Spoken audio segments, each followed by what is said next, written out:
Yo, what's up guys? Welcome back to another video on the Gooners and Gloves podcast channel. In today's video, it's going to be the 27th Gooners and Gloves podcast, and I'm going to be giving you guys my thoughts and reactions to Arsenal's game versus West Ham in the Premier League that took place yesterday. This was an absolute thriller, a crazy game of football, 7 goals scored in the first half, loads of crazy moments throughout, and just an incredible game of football, and also an incredible performance by Arsenal. I was really pleased with how Arsenal played. I thought we looked brilliant, we looked ruthless, we looked relentless.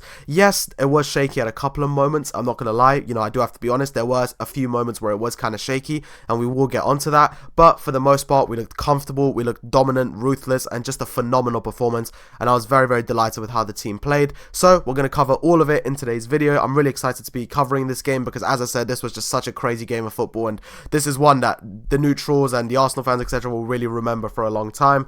But pretty much, let's get straight into it. So, it ended Arsenal 5, West Ham 2, all 7 goals came in the first half. It was one of the craziest first halves I've ever seen, but let's jump straight into it. So first goal was from Gabriel in the 10th minute. So of course game kicks off and we were pretty much relentless straight from the get-go. It's exactly what I expected. We started fast, we started aggressive early, pressing a lot, really just looking to win chances, score an early goal. We were also really looking for the set piece, and we'll get onto the set pieces in a minute because I thought they were very good on this night.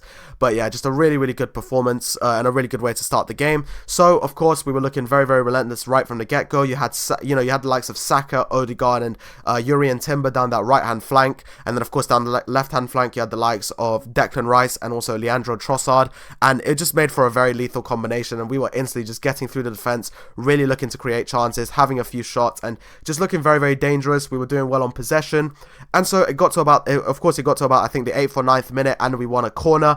And as soon as we won the corner, like I feel like every time we win a corner, it's honestly as exciting as winning a penalty for me, genuinely. Like when we win a corner, I get just as excited as I do for a penalty because we're just so good at corners, and the very first corner that we got, we proved this. So as soon as we won the corner, you could instantly just see the players strategizing. You saw especially Gabriel talking to Bukayo Saka, because of course Saka was the corner taker for that corner, and you just saw them talking, and you could just see the players strategizing, planning, okay, this is where I'm going to be, this is where I'm going to be, this is what I'm going to do, and it immediately pays off. Bukayo Saka places a fantastic corner. Honestly, Saka's corner taking is just so good. He places in a very good corner, and Gabriel heads it in to make it 1-0. Really good moment. Gabriel, of course, very excited, and it was just so cool. It was so cool to actually see the players strategizing right before the corner, and to see Gabriel talking to Saka, saying, okay, this is where I want you to place the ball, I'll then head it in. And then the fact that it actually happened was just so cool. It was absolutely fantastic, the fact that it actually happened. Gabriel and Saka talking just before the corner, and then them two were actually involved in the goal. But yeah, it was a really good start. Gabriel, of course, goes to hug Saka, and it was just a really cool moment. Of course, it's the second game in a row now that Gabriel has scored, and he's just looking so threatening from those corners. Genuinely, like, Gabriel is just so threatening from corners. He's such a brilliant defender. I'm honestly just so happy that, I feel like we're so lucky to have him, and I'm just so happy that we have Gabriel. Brilliant player, brilliant defender, someone who I think just really deserves so much credit. He's fantastic. Just the attacking threat is constantly there, the defending is solid, just a brilliant player. But it was a great start to the game, really good. So yeah, great start, 1-0 up, and again after that the confidence just went up even more. Even before that we were playing with a lot of confidence, but after that Gabriel goal, the confidence just instantly went up, and then again we were just pressing, making it a really just dominant performance, and it was just, that's how it kept going, just really dominant throughout. And again, during this whole time, we're still winning set pieces, we're still looking confident every time we win one. And at this point, the West Ham players were kind of starting to catch on to how much we were just trying to go for the set pieces. As a lot of the time, they were really working hard to ensure that they don't let it go out of play. And a bit later in the game, there was even a moment where they had Mikel Antonio just all over Gabriel, because the players just knew that we were trying to go for Gabriel. And you could see that they had Mikel Antonio, who's obviously one of their biggest players. He was just there, like, pretty much wrestling with Gabriel. I don't know if you guys caught that. It was a bit further down the game, but at one point, literally, they had Mikel Antonio just trying to practically wrestle Gabriel, because they just knew that they can't be allowing Gabriel to get onto these set pieces because he's just too threatening. But anyway, that was a bit later in the game. But yeah, it gets to the 27th minute. I think, just checking when Trossard's goal was. I'm pretty sure it was the 27th, but I'm just going to check real quick. When was Trossard's goal? Sorry, 1 second, guys. Yeah, 27th minute, I was correct. So yeah, 27th minute, Leandro Trossard gets the goal, and once again, it's a Bukayo Saka assist. It's a really well-worked goal. Saka places a nice ball to Trossard, and then Trossard scores, and of course, I'm very happy to see him get a goal. Of course, he's somebody who, as of recent, has kind of been struggling a bit with his confidence and with having some poor performances, but I was delighted to see him get a goal on this night, a really nicely taken finish, and of course, Bukayo Saka with his second assist of the evening, so that was awesome to see as well, but a really nicely taken goal by Trossard, and yeah, at this point, 2-0 up, 27 minutes, looking really comfortable. Then, only 7 minutes later, we win a penalty. Not a great challenge, which leads to a penalty for Arsenal. It looked like Bukayo Saka was stepping up to take it, but then it was changed to Martin Odegaard. But good for Martin Odegaard. He is the captain. It's good to see that he gets these opportunities sometimes. And he slots home a very nice penalty to make it 3-0 inside 34 minutes. And at this point, it was pretty much over. And then after that, it was just complete pandemonium. 2 minutes later, seriously, this next 5-6 minutes was insane. Okay, you guys aren't ready for this, as we saw just seriously, in the following 11 minutes after this, we saw how many goals? 4 goals after this penalty. So just prepare yourselves for this. Literally 2 minutes later, Kai Havertz comes in, slots home a very nice finish from a Trossard assist. Literally 2 minutes after that penalty. So it's 36 minutes in, and it's 4-0. And then, as I said, what ensues after this is just absolute pandemonium. And I've got the results right here. So Kai Havertz scores at 36 minutes from a very nice Leandro Trossard assist. And then at this point, it's 4-0. And then out of nowhere, West Ham just scored 2 goals in 2 minutes. Out of absolutely nowhere, West Ham get 2 goals in 2 minutes. First, it's Aaron Wan-Bissaka off a Soler assist. Aaron Wan-Bissaka scores his second goal in a row for West Ham, and honestly, good for him. It's cool to see him thriving at West Ham. You know, he has been someone I think's been so underappreciated for that defense, and you know, as much as West Ham haven't had a great defense, I do think that Aaron Wan-Bissaka has definitely been one of the shining lights, and he gets his second goal in a row. Of course, he scored against Newcastle, and now he scores against Arsenal to make it 4-1. And then literally less than 2 minutes later, there's a foul in the just outside the box, and that leads to Emerson scoring an absolute beauty of a free kick. He hit this so well. Emerson strikes a free kick, absolute beauty, hits the underside of the crossbar and beats David Raya. And I was kind of shell shocked at this point. It was one of those like, what just happened? You know what I mean? Like, obviously I wasn't panicking. You know, we were still 2 goals up, and the half was nearly over. But it was a bit like, what just happened? You know what I mean? Like, I was so baffled. I was like, what just happened? And all of a sudden, it goes from 4-0 to 4-2. But thankfully, a few minutes later, we were able to score again just at the end of the half.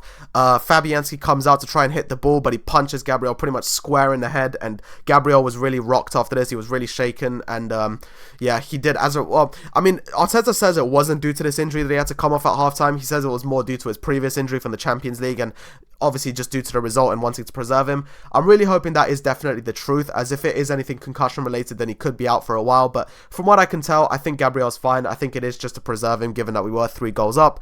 But Fabianski hits Gabriel when he tries to hit the ball, and as a result of that does lead to Gabriel, of course, being a bit rocked. And as a result of that, there is a penalty that was given, and this time it was Bukayo Saka who took it, and Bukayo Saka hits it very nicely, and it's 5-2, and that was the last goal of the day.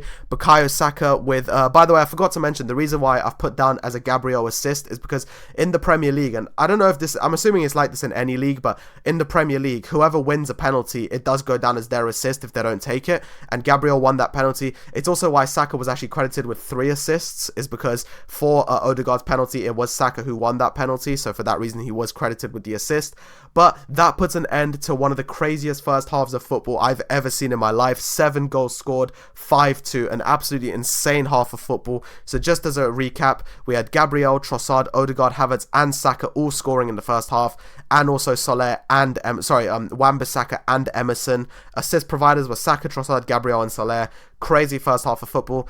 And in the second half, it was obviously, as you'd expect, it was nowhere near the level of this half. I mean, there were no more goals scored. There were a couple of shaky moments from both teams. Arsenal got close a couple of times, West Ham got close a couple of times, but really everything to report really came in that first half of football. Gabriel, unfortunately, as a result of I mean, to be fair, I don't think it's the head injury. I think it's more just, you know, the fact that we were 3 goals up. But Kivior came on and he had a decent performance. But yeah, to be honest, this really was a game of one half. I mean, this first half was insane, and honestly, honestly, I feel bad for anybody who tuned into the second half and didn't get to watch the first half, because that first half was absolutely mental. Just what a first half of football. Of course, I still watched all the way through, and, you know, it was fine. I'm just glad that we didn't concede anymore. We did look, as I said, there were a couple of shaky moments sort of in the second half, but we didn't concede. We kept it 5-2. We won, you know, the game 5-2. So, a very good win. So that now means that we've had 3-0, 5-1, 5-2. So that's 13 goals in our last 3 games. So I'm really happy to see that some of our finishing problems have been, you know, are starting to be put to bed here. I mean, 13 goals in 3 games is certainly nothing to scoff at.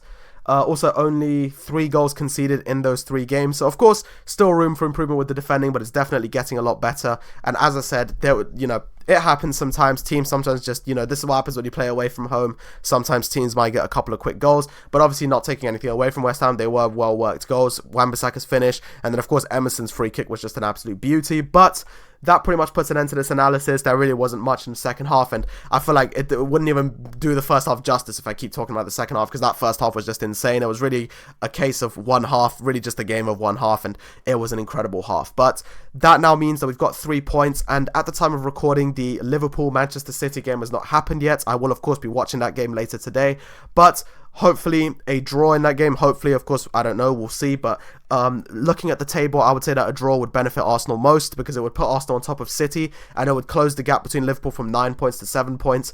But even a Liverpool win would still put us second, so we're in a good spot. I'm just very relieved that we were able to put on such a great performance and get the 3 points, because, of course, before Man City and Liverpool play each other, you do not want to be dropping any points. So I'm very happy that we got the 3 points, 2 straight wins in the Premier League, 8 goals scored across them, and just looking really, really good. So that's going to do it for this analysis. We, of course, have Manchester United next midweek. I always look forward loads to Manchester United games, and this is no different. I'm super excited for this.